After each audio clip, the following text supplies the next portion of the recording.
ക്ഷീണം എന്ന് പറയുന്നത് ഒരു നാച്ചുറൽ പ്രോസസ്സാണ് അല്ലേ.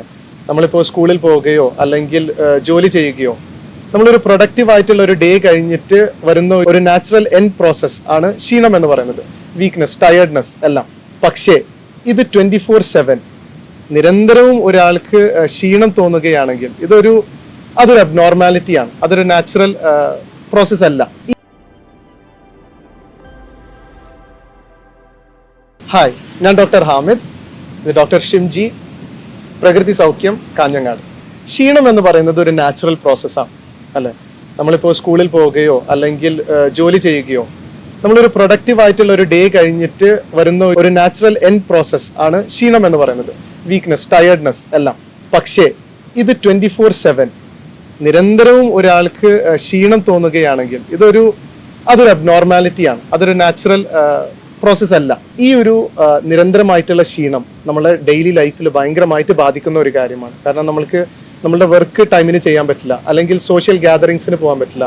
കാരണം ഒരു കല്യാണത്തിന് വിളിക്കുകയോ ഒരു പാർട്ടിക്ക് വിളിക്കുകയോ ചെയ്തിട്ടുണ്ടെങ്കിൽ ക്ഷീണമാണ്, പോകാൻ പറ്റില്ല എന്നൊക്കെ പറയുമ്പോൾ അവിടുത്തെ ഒരു ബന്ധം തന്നെ ഡിസ്റപ്റ്റ് ആവുകയാണ്. കാരണം അവർക്ക് വിശ്വാസം ആവില്ല ഇതെങ്ങനെയാണ് ഇത്രയും അധികം ക്ഷീണമാവുന്നത്. അല്ലെങ്കിൽ വീട്ടിലിരുന്ന് റെസ്റ്റ് എടുത്തിരുന്ന ഒരാളാണ് ഈ ഒരു കാര്യത്തിന് മാത്രം വരാൻ പറ്റും എന്നൊക്കെയുള്ള ഒരു ചോദ്യം വരും. അപ്പൊ ഈ ക്ഷീണം എന്ന് പറയുന്നത് ശരിക്കും ഉള്ളതാണോ അല്ല അതോ വെറും ഒരു തോന്നലാണോ എന്നുള്ളത് നമുക്കറിയാം. അപ്പോൾ ഡോക്ടർ പ്ലീസ്. ക്ഷീണം ശരിക്കും സബ്ജക്റ്റീവ് ആയിട്ടുള്ള ഒരു കാര്യമാണ്. അത് ഒരു പക്ഷെ തോന്നലാവാം, ചിലപ്പോൾ അത് ഉള്ളതും ആവാം. അതായത് ഞാൻ ഉദ്ദേശിച്ചത് ഒരു പക്ഷേ ഈ ക്ഷീണം മാനസികമായി തോന്നുന്ന ഒരു ഫീലിംഗ് ആയിരിക്കാം, സൈക്കോളജിക്കലി വരുന്ന കാര്യങ്ങളായിരിക്കാം. ചില സെറ്റ് ബാക്ക് ഒക്കെ ഉണ്ടാകുമ്പോൾ നമ്മൾ തളർന്നു പോകും, ക്ഷീണം വരും. അതേപോലെ തന്നെ വളരെ ഫിസിക്കലായിട്ടുള്ള പല റീസൺസ് കൊണ്ടും നമുക്ക് ഈ ക്ഷീണം എന്നുള്ളൊരു പ്രശ്നം ഉണ്ടാവാം. എന്താണ് ക്ഷീണത്തിൻ്റെ ശരിക്കുള്ള റീസൺ എന്ന് ഐഡൻറ്റിഫൈ ചെയ്ത് അതിനെ ഓവർകം ചെയ്യുക എന്നുള്ളതാണ് ഇതിനുള്ള ഒരേ ഒരു പ്രതിവിധി. അപ്പോൾ ഡോക്ടർ പറഞ്ഞു നമ്മൾക്ക് അതൊന്നുകിൽ കറക്റ്റായിട്ട് മെന്റൽ സ്ട്രെസ് കാരണം അല്ലെങ്കിൽ ഒരു സൈക്കോളജിക്കൽ പ്രശ്നം തന്നെ ആവാം ഈ ഒരു ക്ഷീണത്തിന് കാരണം. വീക്ക്നെസ്, എപ്പോഴും ഒരു ലെത്താർജിക് ആയിട്ടുള്ള ഒരു കണ്ടീഷൻ, ഒരു മന്ദപ്പ് അല്ലെ എന്നതിനുള്ള ഒരു കാരണം. അല്ലെങ്കിൽ ഫിസിക്കലും ആവാം. ഈ ഫിസിക്കൽ ആയിട്ടുള്ള ഒരു വീക്ക്നെസ് ആണെങ്കിൽ നമ്മൾക്കത് പലതരം റീസൺസ് ഉണ്ട്, പലതരം കാരണങ്ങളുണ്ട് അതിന് പിന്നിൽ. അതെന്തൊക്കെയാണെന്ന് ഒന്നൊന്നായിട്ട് ഡോക്ടർ നമ്മൾക്ക് പറഞ്ഞു തരുന്നതാണ്. പലപ്പോഴും ഫിസിക്കലായിട്ടുള്ള പല റീസൺസും സൈക്കോളജിക്കലായിട്ടും മാറാം. ശരീരത്തിനകത്തുള്ള ചില പ്രശ്നങ്ങൾ, ഉദാഹരണത്തിന് ഗട്ടിനകത്ത് വരുന്ന പ്രശ്നങ്ങൾ, നമ്മുടെ വൻകുടലിൽ നമ്മളെ കുടലിനകത്ത് വരുന്ന ചില പ്രശ്നങ്ങൾ കൊണ്ടും ഇത് വരാം. ഉദാഹരണത്തിന് ഇപ്പോൾ കോൺസ്റ്റിപ്പേഷൻ ഉള്ള ഒരാൾ, മലബന്ധമുള്ള ഒരാൾ, അയാൾക്ക് സ്വാഭാവികമായും പലപ്പോഴും വയറിനകത്തുള്ള നല്ല ബാക്ടീരിയകളുടെ അളവ് കുറവായിരിക്കാം. നല്ല ബാക്ടീരിയകൾ പലപ്പോഴും നല്ല ബാക്ടീരിയ കുറയുമ്പോൾ പാത്തോജനിക് ബാക്ടീരിയാസിന് അപ്പർ ഹാൻഡ് കിട്ടാം, മോശം ബാക്ടീരിയക്ക് മേൽക്കൈ കിട്ടാം. അപ്പോൾ അങ്ങനെയുള്ള സമയത്ത് പോലും അത് നമ്മളെ സൈക്കോളജിക്കലി എഫക്റ്റ് ചെയ്യാമെന്ന് കുറേ നിരീക്ഷണങ്ങളും കുറേ റിസർച്ച് പേപ്പേഴ്സ് പ്രൂവ് ചെയ്തിട്ടുണ്ട്. അപ്പോൾ അതിൻ്റെ ഒരു കറക്റ്റ് കാരണം എന്താണെന്ന് വെച്ചാൽ ഈ തരംഗങ്ങൾ, അതെ, അതിൽ പെരിസ്റ്റാൾട്ടിക് മൂവ്മെന്റ് ക്രിയേറ്റ് ചെയ്യുന്ന, അതെ, നമ്മളെ ശരീരത്തിനകത്തുള്ള ഹാപ്പി ഹോർമോൺ എന്ന് പറയുന്ന സെറാട്ടോണിന്റെ പ്രധാന ഒരു ഫംഗ്ഷൻ എന്ന് പറയുന്നത് പെരിസ്റ്റാൾട്ടിക് മൂവ്മെന്റ്സിനെ ഇനീഷ്യേറ്റ് ചെയ്യുക എന്നുള്ളതാണ്, ചെറുകുടലിനകത്തുള്ള തരംഗങ്ങളെ. അപ്പോൾ ആ തരംഗം കുറയുമ്പോൾ സ്വാഭാവികമായിട്ടും പലപ്പോഴും നമ്മൾ ചിന്തിക്കുക സെറാട്ടോണിൻ കുറവായിരിക്കും എന്നാണ്. സെറാട്ടോണിന്റെ മറ്റൊരു പേര് ഹാപ്പി ഹോർമോൺ എന്നാണ്. ഇപ്പൊ നമ്മൾ പലപ്പോഴും വിചാരിക്കുക ഹാപ്പി ഹോർമോണൊക്കെ തലേന്ന് വരുന്ന ഹോർമോണാണ്, തലച്ചോറിന്നാണ് ഇത് സെക്രീറ്റ് ചെയ്യുന്നത്. 80% മുകളിലും സെറാട്ടോണിൻ എന്ന് പറയുന്ന ഹാപ്പി ഹോർമോൺ സെക്രീറ്റ് ചെയ്യുന്നത് ഗട്ടിലാണ്. അപ്പം വയറിനകത്തുള്ള ഒരു പ്രശ്നം സ്വാഭാവികമായിട്ടും ഹാപ്പി ഹോർമോൺസിന്റെ സെക്രീഷൻ കുറക്കാം. അത് നമ്മളെ മെന്റൽ ഫാറ്റിഗിലേക്ക് നയിക്കാം, ക്ഷീണത്തിലേക്ക് നയിക്കാം. അപ്പൊ ഡോക്ടർ പറഞ്ഞു പ്രധാനപ്പെട്ട ഒരു കാരണം ഈ ഗട്ട് ബാക്ടീരിയ ആണ്. അപ്പോൾ ഈ ഗട്ട് ബാക്ടീരിയനെ അഫക്റ്റ് ചെയ്യുന്നത് എന്തുകൊണ്ടാണ് അത് നമ്മുടെ ബോഡിയിൽ കുറയുന്നത് എന്നുള്ള ഒരു കാരണം വെച്ച് നോക്കിയാൽ കൂടുതലും ജങ്ക് ഫുഡ്സ് അല്ലെങ്കിൽ കൂടുതൽ ആന്റിബയോട്ടിക്സിന്റെ ഓവർ യൂസേജ്, ഇതൊക്കെയാണ് ഇത് കുറക്കുന്നതിനുള്ള കാരണം. അപ്പോൾ അത് കൂട്ടാൻ വേണ്ടിയിട്ടുള്ള നല്ലൊരു നാച്ചുറൽ വഴിയാണ് പ്രോബയോട്ടിക്സിന്റെ ഉപയോഗം കൂട്ടുക. അത് സപ്ലിമെന്റ് ആയിട്ടും എടുക്കാം, അല്ലെങ്കിൽ നാച്ചുറൽ ആയിട്ട് മോര്, തൈര്, ഉപ്പിലിട്ട വസ്തുക്കൾ ഇതെല്ലാം കഴിക്കുന്നത് വളരെ നല്ലൊരു കാര്യമാണ്. അതേപോലെ തന്നെ ഇതിനുള്ള നല്ല ഭക്ഷണങ്ങളും ഉണ്ട്, പ്രീബയോട്ടിക്സ് എന്ന് പറയുന്നത്. ഇതും സപ്ലിമെന്റ്സ് ആയിട്ട് എടുക്കാം, അല്ലെങ്കിൽ ഭക്ഷണത്തിൽ നിന്ന് തന്നെ നല്ലോണം വെജിറ്റബിൾസ് കഴിക്കാം. കാരണം പ്രോബയോട്ടിക്സ് എന്ന് പറയുന്നത് നല്ല ബാക്ടീരിയയും പ്രീബയോട്ടിക്സ് എന്ന് പറയുന്നത് ആ നല്ല ബാക്ടീരിയക്കുള്ള വളവുമാണ്, അല്ലെങ്കിൽ അതിനുള്ള തീറ്റയുമാണ്. ഇത് രണ്ടും കൃത്യമായിട്ട് കൊടുക്കുക എന്നുള്ളതും സ്ട്രെസ് കുറക്കാൻ വേണ്ടി വളരെയധികം സഹായിക്കുന്ന ഒരു കാര്യം തന്നെയാണ്. അപ്പോൾ ഗട്ട് ബാക്ടീരിയ എങ്ങനെ നമ്മളുടെ ക്ഷീണത്തിന് എഫക്റ്റ് ചെയ്യുന്നു എന്നുള്ളത് നമ്മൾ കണ്ടു. ഇതേപോലെ തന്നെ വിറ്റമിൻ B12 എന്ന് പറയുന്നത് ഇപ്പോൾ നമ്മൾക്ക് എല്ലാവരും കേട്ടുവരുന്ന ഒരു കാര്യമാണ്. വിറ്റമിൻ ഡി പോലെ തന്നെ വിറ്റമിൻ B12ഉം വളരെ പ്രാബല്യത്തിൽ നിൽക്കുന്ന ഒരു വിഷയമാണ് ഇപ്പോൾ ഇത്. അതിനെ കുറിച്ച് ഒന്ന് എലാബറേറ്റ് ചെയ്യുക. സാധാരണ ഈ വൈറ്റാമിൻ B12 കാലാകാലങ്ങളായിട്ട് മനുഷ്യന് കിട്ടിക്കൊണ്ടിരുന്നത് കഴിക്കുന്ന ഭക്ഷണത്തിന് തന്നെയാണ് തീർച്ചയായിട്ടും. അപ്പോൾ അതിൽ ആനിമൽ പ്രൊഡക്ട്സ് ആണ് സാധാരണ ഗതിയിൽ പറയാം. ഒന്നിക്കൽ മൃഗങ്ങളുടെ മാംസം കഴിക്കുക, അതുകൊണ്ടാണ് B12നൊക്കെ നല്ല പിന്നെ ഓർഗൻസ് ഒക്കെയാണ് കഴിക്കേണ്ടതെന്ന് പറയും. മീറ്റിൻ്റെ ഓർഗൻസ് കഴിക്കുമ്പോഴാണ് ഇതിന്നൊക്കെ നന്നായിട്ട് B12 കിട്ടുക എന്ന് പറയും. അതേപോലെ തന്നെ ഡയറി പ്രൊഡക്ട്സ്, പാലും പാൽ ഉൽപ്പന്നങ്ങളും, ഇതിൽ വളരെ രസകരമായ ഒരു നിരീക്ഷണവും പറയുന്നുണ്ട്. ഈ പശു കഴിക്കുന്ന പുല്ലിൽ നിന്ന്, പുല്ലിലിരിക്കുന്ന പുൽച്ചാടി പോലെയുള്ള പല ജീവികളും, ഈ പ്രാണികളാണ് വൈറ്റാമിൻ B12ന്റെ റിച്ച് സോഴ്സ്.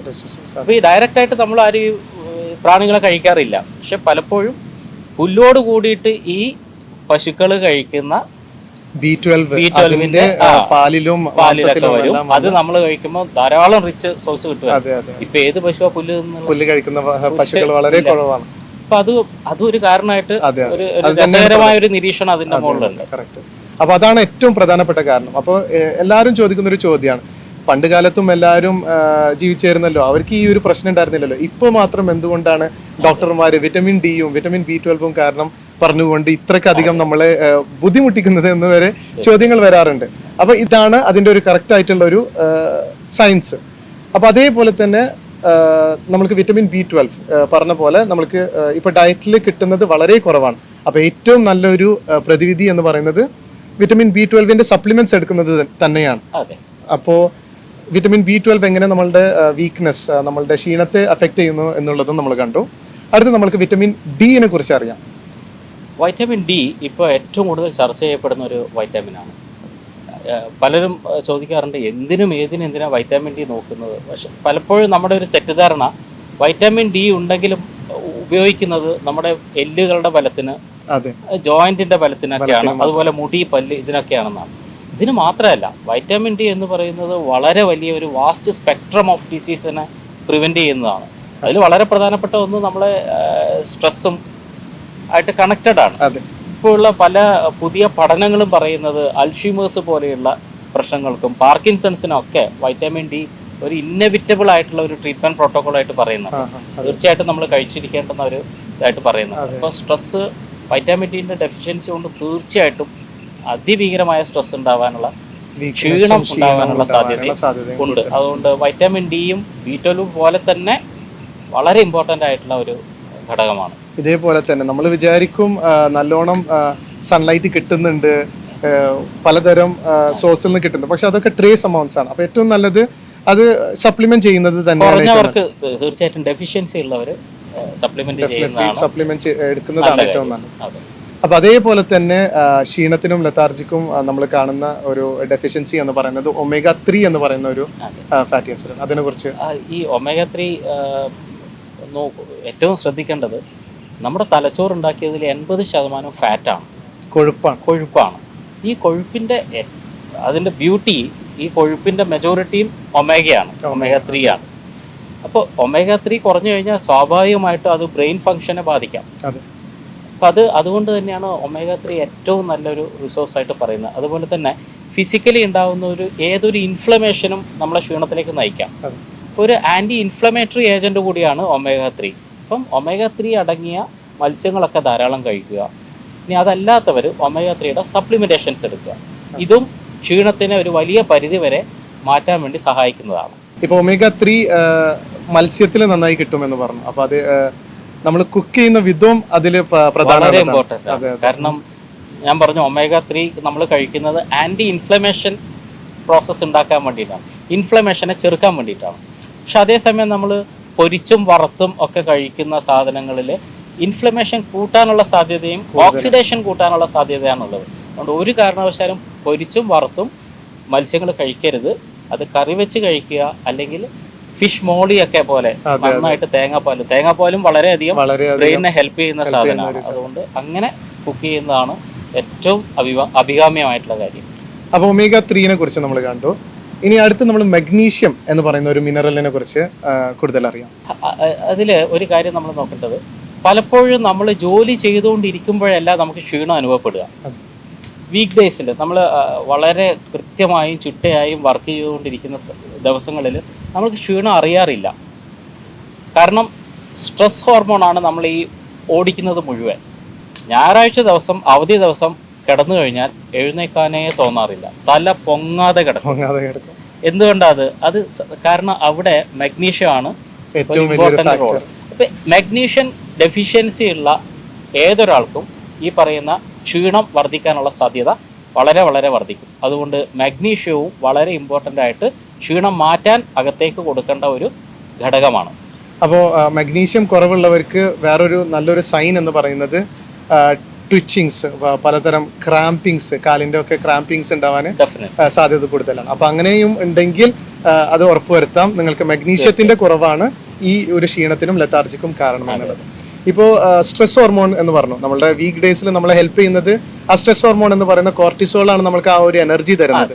അപ്പൊ അതേപോലെ തന്നെ അതും ലെത്താർജിക്ക് അല്ലെങ്കിൽ വീക്ക്നെസ്സിന് ഒരു കാരണമാണ്. വളരെ ഇമ്പോർട്ടൻ്റ് ആയിട്ടുള്ള ഒരു ക്വസ്റ്റ്യൻ ആണത്. കാരണം നമ്മുടെ കിഡ്നിയുടെ മുകളിലുള്ള അഡ്രീനൽ എന്ന് പറയുന്ന ഒരു ഗ്ലാൻഡ് ഉണ്ടാക്കുന്നതാണ് കോർട്ടിസോൾ.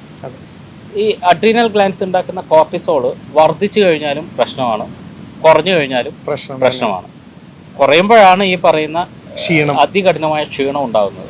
അപ്പം അഡ്രീനൽ ഗ്ലാൻഡിന്റെ ഹെൽത്തും മെയിൻറ്റെയിൻ ചെയ്യുക എന്നത് വളരെ ഇമ്പോർട്ടൻ്റ് ആയിട്ട് നമ്മൾ ശ്രദ്ധിക്കേണ്ട ഒരു കാര്യം തന്നെയാണ്. അപ്പോൾ അഡ്രീനൽ ഗ്ലാൻഡിന് ഒരു നോർമൽ ഫങ്ഷനിങ് നടത്താൻ വേണ്ടിയിട്ടുള്ള ഏറ്റവും നല്ല ഒരു നോർമലി ആയിട്ട് നമ്മൾ ഇന്ത്യൻ സിസ്റ്റത്തിലൊക്കെ ഉപയോഗിക്കുന്നത് അശ്വഗന്ധയാണ്. അശ്വഗന്ധയുടെ പ്രോപ്പർ ആയിട്ടുള്ള ഉപയോഗം കൊണ്ട് തീർച്ചയായിട്ടും നിങ്ങൾക്ക് അഡ്രീനൽ ഗ്ലാൻഡ്സിനെ സ്റ്റിമുലേറ്റ് ചെയ്യാൻ വേണ്ടിയിട്ട് ഒരു നോർമൽ ആയിട്ടുള്ള ഒരു ഫംഗ്ഷൻ, ഡെഫിനറ്റ് ആയിട്ട് ഹെൽത്തി ആയിട്ടുള്ള ഒരു ഫംഗ്ഷൻ, കൂടുതലും അല്ല കുറവല്ല, റെഗുലേറ്റ് ചെയ്യാവുന്ന ഒരു മോളിക്യൂൾ ആയിട്ടാണ് നമ്മൾ അശ്വഗന്ധ ഉപയോഗിക്കുന്നത്. അപ്പോൾ നമ്മൾ അഡ്രീനൽ ഗ്ലാൻഡ് പ്രൊഡ്യൂസ് ചെയ്യുന്ന കോർട്ടിസോൾ എങ്ങനെ നമ്മളെ എഫക്റ്റ് ചെയ്യുന്നു എന്നുള്ളതും നമ്മളിപ്പോൾ കണ്ടു. അപ്പോൾ ഈ ക്ഷീണം എന്നൊക്കെ പറയുമ്പോൾ കൂടുതലും കണ്ടുവരാവുന്ന ഒരു കാര്യം ഹൈപ്പോ അസിഡിറ്റിയാണ്. ഇപ്പം നമുക്കറിയാം, അസിഡിറ്റി വന്നാലും ഹൈപ്പോ അസിഡിറ്റി വന്നാലും ഈ ഭയങ്കരമായ അമിതമായിട്ടുള്ള ക്ഷീണം വരാനുള്ള സാധ്യതയും കൂടുതലാണ്. അതെന്തുകൊണ്ടാണ് എന്നുള്ളത് നമുക്ക് ഡോക്ടർ പറഞ്ഞു തരും. നമ്മൾ മുൻ ഡിസ്കസ് ചെയ്ത എല്ലാ കണ്ടന്റ്സും ഒന്ന് നോക്കുക, എല്ലാ ന്യൂട്രീഷൻ എല്ലാം. നമ്മൾ പല ന്യൂട്രീഷൻസിനെ കുറിച്ച് സംസാരിച്ചു, B12 കുറിച്ച് സംസാരിച്ചു, വിറ്റാമിൻ ഡിനെ കുറിച്ച് സംസാരിച്ചു, മഗ്നീഷ്യം, omega-3, ഇങ്ങനെ പല കാര്യങ്ങളും നമ്മൾ സംസാരിച്ചു. അപ്പോൾ ഒരു മനുഷ്യന് ജീവിക്കാനുള്ള എനർജി കിട്ടണം എന്നുണ്ടെങ്കിൽ ഭക്ഷണത്തിന്റെ പ്രോസസ്സിങ്ങിലാണ് അത് കിട്ടുക. ഭക്ഷണം ദഹിക്കണം, അതിൻ്റെ ആഗിരണം കൃത്യമായ രീതിയിൽ നടക്കണം.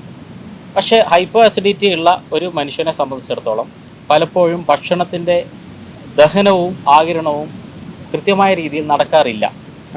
ഈ അബ്സോർപ്ഷൻ ഡെഫിനറ്റ് ആയിട്ടും വളരെയധികം ഡെഫിഷ്യൻ്റ് ആവാനുള്ള ഒരു സാധ്യത കൂടുതലാണ്. അസിഡിറ്റി കുറഞ്ഞു കഴിഞ്ഞാൽ ഉണ്ടാവും. കാരണം അതുകൊണ്ടാണ് പ്രധാനമായിട്ടും ഈ ഹൈപ്പോ അസിഡിറ്റിയിലൊക്കെ ഈ പറയുന്ന ഡെഫിഷ്യൻസീസ് ഒക്കെ ഉണ്ടാവും. ഡെഫിനറ്റ് ആയിട്ട് അയാൾക്ക് ക്ഷീണമുണ്ട്. അതെ, നമ്മൾ പ്രധാനമായിട്ട് നമ്മൾ ശ്രദ്ധിക്കേണ്ട ഒരു കാര്യം എന്താണെന്ന് വെച്ചാൽ അസിഡിറ്റി എന്ന് മാത്രം നമ്മൾ ജനറൽ ആയിട്ടാണ് നമ്മൾ അതിനെ പറയുന്നത്. അത് ഹൈപ്പർ ആയിട്ടും ഹൈപ്പോ ആയിട്ടും നമ്മൾ വേർതിരിക്കുന്നില്ല. എന്ന് പറഞ്ഞാൽ അസിഡിറ്റി കൂടിയാലും പ്രശ്നമാണ്, അസിഡിറ്റി കുറഞ്ഞാലും പ്രശ്നമാണ്. പക്ഷെ എല്ലാവരും അതിനെ ട്രീറ്റ് ചെയ്യുന്നത് അസിഡിറ്റി കൂടിയ എന്ന നിലക്ക് കൂടുതലും അസിഡിറ്റിനെ കുറക്കാനുള്ള കാരണങ്ങളാണ് നമ്മൾ കൊടുക്കുന്നത്, മരുന്നാണ് കൊടുക്കുന്നത്.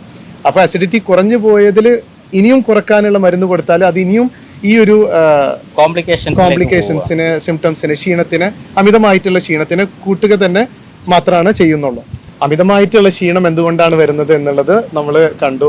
പലതരം ന്യൂട്രീഷണൽ ഡെഫിഷ്യൻസി, അല്ലെങ്കിൽ നമ്മുടെ ഗട്ട് ബാക്ടീരിയ, അസിഡിറ്റി ഇഷ്യൂസ്, അല്ലെങ്കിൽ സൈക്കോളജിക്കൽ ഇഷ്യൂസ്. അപ്പോൾ ഇതൊക്കെ തന്നെ ഏതാണ് ഇതിൻ്റെ ഒരു റൂട്ട് കോസ്, എന്താണ് ഇതിൻ്റെ മൂലകാരണം, കറക്റ്റായിട്ടുള്ള കാരണം കണ്ടുപിടിക്കുകയും അതിനെ കറക്റ്റായി സ്പെസിഫിക് ആയിട്ട് ട്രീറ്റ് ചെയ്യുന്നതുമാണ് ഏറ്റവും നിങ്ങൾക്ക് അനിവാര്യമായിട്ടുള്ള ഒരു കാരണം. അപ്പോൾ ക്ഷീണം എന്ന് പറയുമ്പോൾ അത് അങ്ങനെ തന്നെ അവരെ തള്ളി പറയുകയോ അല്ലെങ്കിൽ അത് അവരുടെ ഒരു തോന്നലാണോ എന്ന് മാത്രം പറഞ്ഞു വിടേണ്ട ഒരു കാര്യമല്ല.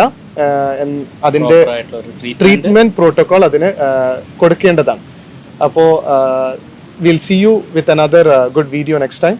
Thank you.